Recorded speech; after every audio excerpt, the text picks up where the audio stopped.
Hey everybody, it's Millie with Crafting in My PJs.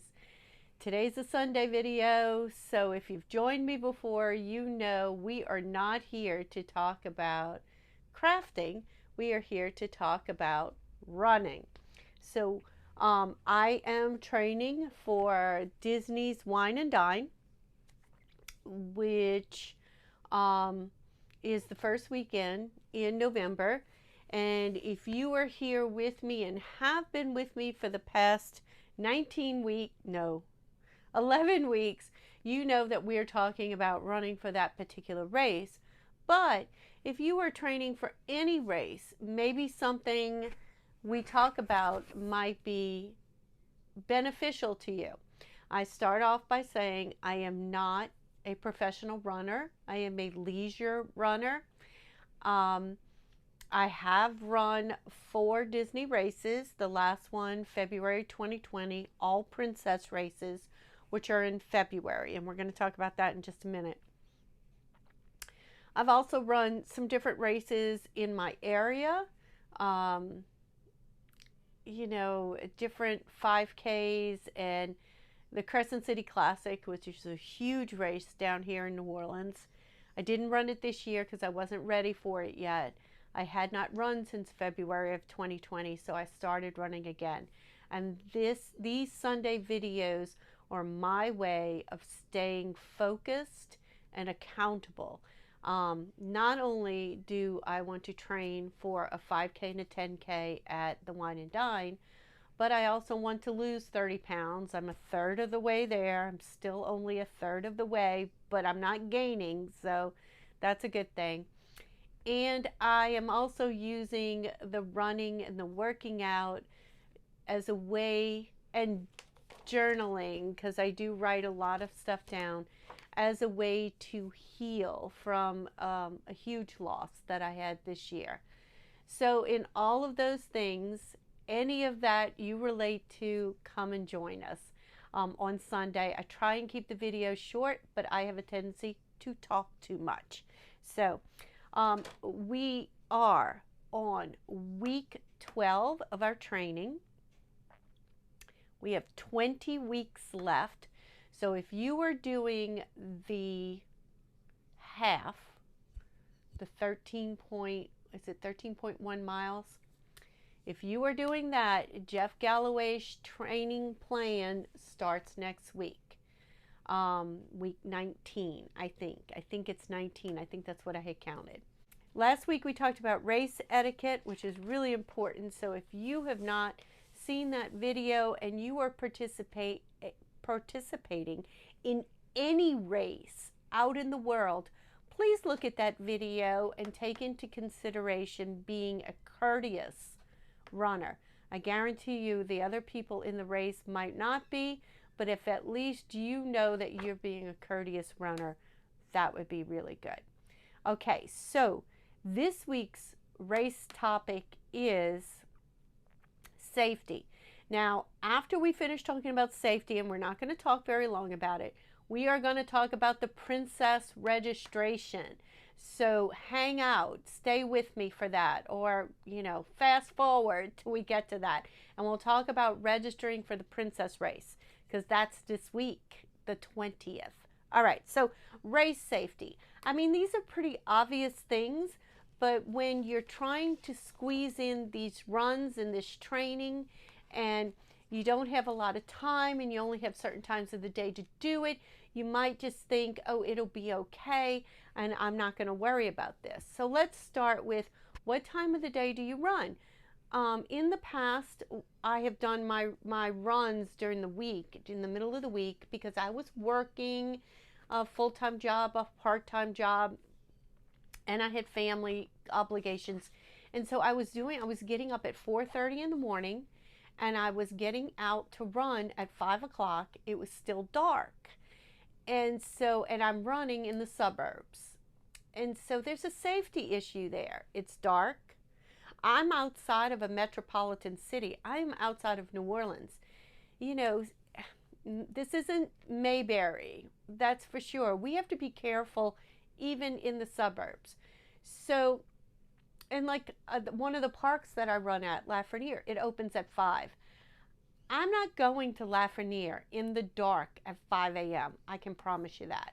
So what I did was I chose a route that was along a major street, I figured it was lighted, there were businesses, there were like donut shops and things that were still open. I actually had a scare one morning and ran into the donut shop because I was a little flustered by a gentleman that was on the sidewalk, and he was most likely just drunk.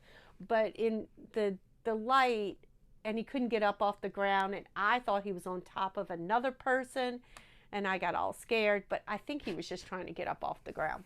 Anyway, lights, few cars running, so safety. But it was at the safest? No. But it was what I had. And so I did carry with me a pepper spray thing. I could squeeze it in my pocket. I could carry it in my hand. I knew, like the donut shop, that it was 24 hours. I could dart in there if I needed to. My husband knew where I was. I would text him and check in with him. I was aware of my surroundings, so that's the other thing. Be aware of your surroundings. Anyway, if you're in the dark, wear light colored clothes. I mean, I know that sounds like so obvious, right? But a lot of my workout wear is darker because I like dark capris because of sweating. I don't want to sweat through a pair of baby blue capris or leggings. My tops seem to be darker, darker slimming, right? No. Put on the whites. Put on anything that might have reflective tape on it. Some people wear headlamps. Some people wear a body lamp. It's just looks like a headlamp, but it goes across your chest. Make sure people can see you. And do not expect any car to stop for you. Because at 5 o'clock in the morning, they're not looking for runners, and they're just turning. And so be very careful crossing those streets. All right, so in the dark, be smart. All right, have somebody know where you are and what your route is. I have like 4 basic running routes. I have Lafreniere Park, I have the boat launch, I have my neighborhood, and every now and then I go out to LaSalle Park, but that's rare. It's usually when I'm with somebody. My husband always knows which route I'm at. I always text him. I'm at Bonneville today. I'm at Lafreniere today. So he knows where I am. I used to check in on Facebook, like in Lafreniere Park or at Bonneville Boat Launch. And somebody asked me, why do you do that? Like, who cares where you are? And I said, because I have a digital footprint of where I am and what time I'm there. And they were like, oh, okay, that's all right. We'll let you slide. So make sure somebody knows where you are. It could be a friend, it could be a partner, it could be a parent, it could be a child. Somebody needs to know where you are in case you don't come home when you're supposed to. I mean, I've fallen. Every training, every year I fall at least once. What if I fall and I can't get up and my phone is smashed because I did like crack a screen one of the times I fell? Just be careful out there.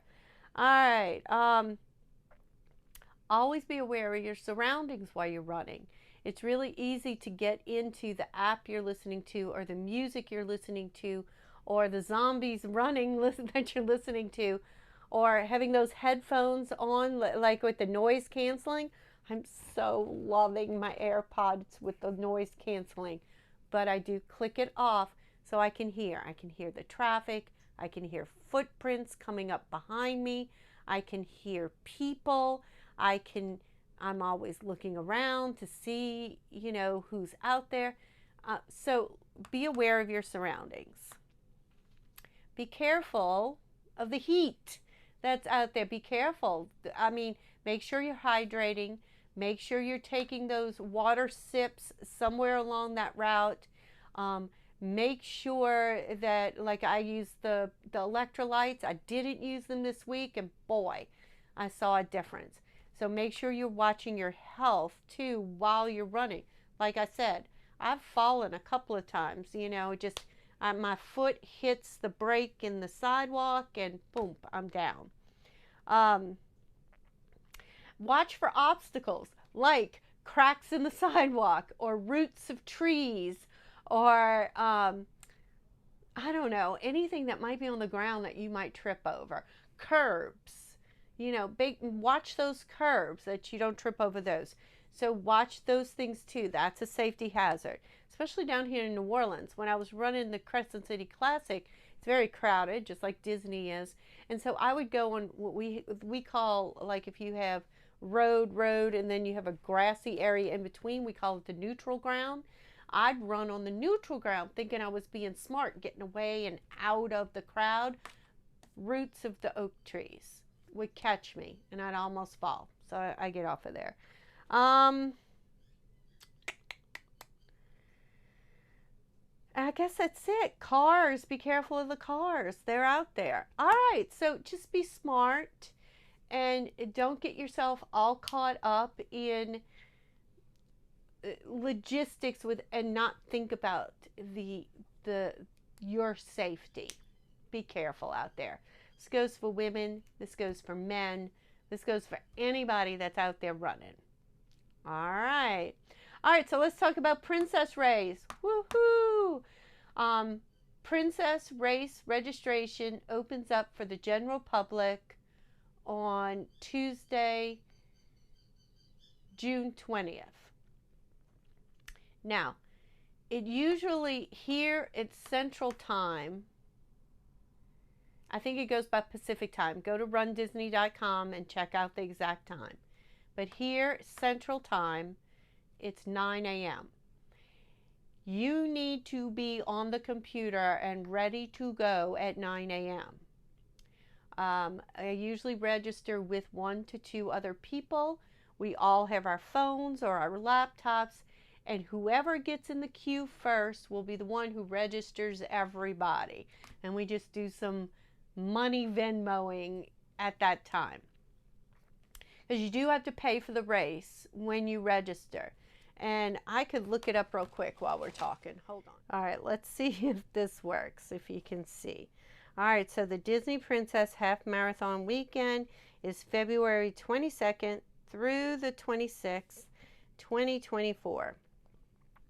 All right, so the events that they have is a 5K, a 10K, a half, a challenge, which is the 10K and the half. You have to complete both. A yoga, I don't know what that is. And virtual, I mean, I know what yoga is. Virtual races. All right, so let's see. Registration, it tells you registration opening soon. Oh, it starts at 5 a.m. I told somebody 5:30. I was looking for the prices. Let's see. And there they are right there, all of them. So there is some sort of yoga thing. And there's a virtual race. So if you did 5K, 10K, half, and the challenge, well, you know, 10K, oops, then you could end up with 4 medals. Because you get 1, 2, 3, and then because you did these 2, you get a 4th medal. I'm probably just registering for these 2. So if you click on the button, oh, it doesn't tell you the time. They should update that, and it should tell you that pretty soon. But usually it opens up at 9, here at Central Time, it's 9 a.m. So what do you do to make sure you get in? Starlight Children's Foundation is their celebrated charity. First off, make sure you have a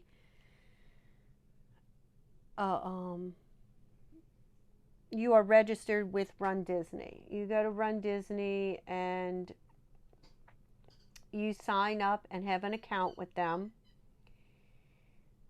The second thing is have the way you're going to pay for this, have that ready to go. You don't want to be looking for anything. You don't want to be guessing at expiration dates and then get kicked out. You don't want to do that. So you want to go ahead and have everything ready to go. My daughter did it for me the last time because I was working at 9 o'clock. So I'm not quite sure how we're doing it this time, but I'll figure it out. Even if I have by the time I got out of the client that I was working with, she was still in the queue. Also, you want to know all your information. So if you're registering for other people, have all that information ready to go too. How do you spell your name? And the other thing that I can tell you, if you are a Disney person and you have a Run Disney account, if you register somebody with you, they're going to be under your account, but that person can call Disney and they can take, after you've paid and all of this, and then they can take them off of your Run Disney account and put them under their own Run Disney account so that they can log in and see that they're registered for this race. The girl that I registered with for November, that's what she did. Since I got in first, she did that. The other thing is, they are going to ask you how fast you think you're going to go. If you're running a 5K, so they're going to, you're going to pick a bracket. 5 minutes to, you're going to finish, you're going to have a 5 to 8 minute mile or that kind of thing. If you're running a 5K, you're not getting timed. So just pick the time that you think is the most appropriate, and you don't have to be too careful. So if I'm running 15-minute mile now, well, when I sign up, I might say 12 because I'm going to get faster by then. So you can be a little generous with that. If you're running a 10K and the half, then they're going at one point where it gets, faster runners, they have to actually prove their time. So unless you're able to do that, don't click on those brackets. I usually go with the bracket that's the first bracket under the ones where you have to prove your time, because that's usually about where I'm running anyway. So you're going to need to know that too. So be prepared to pay, be prepared to be already registered and have all your information with RunDisney.com, and be prepared to sit in a queue for 45 minutes to an hour to get up in line in order to register. That's Tuesday. I can't believe they don't have the times. They usually put the time on there. But anyway, like I said, Central Standard Time, it's usually 9 a.m. That's what it was for Wine and Dine. So I would assume it's the same, and you can figure out your time zones. All right, that's it. What is our quote today? Our quote's easy today, this week. Sweat, smile, and repeat. Sweat, smile, and repeat. I usually make these little fingertip towels, like sweat towels, for the people when I go to these Disney races, and I'll have, Disney Princess Run 2020. And there's one I made that I carry with me, like in my car, that says, I run, therefore I sweat, or my sweat is sparkle, or something like that. I'm not sweating, I'm sparkly, or something like that. So I have a couple of different ones that I vinyl onto these towels and give away as niceties to people, as happies, as my friend calls them. So anyway, that's it for today. I hope you have a wonderful week. Happy Sunday. Get out there. Get your runs in. Get your exercise in. Because remember, you're not just running. You are building. You're working on those leg muscles. You're working on the upper body. You're working on your core strength. You're working on your back strength. You're working on flexibility. I do yoga and plyo every week to release my muscles and to get more flexible.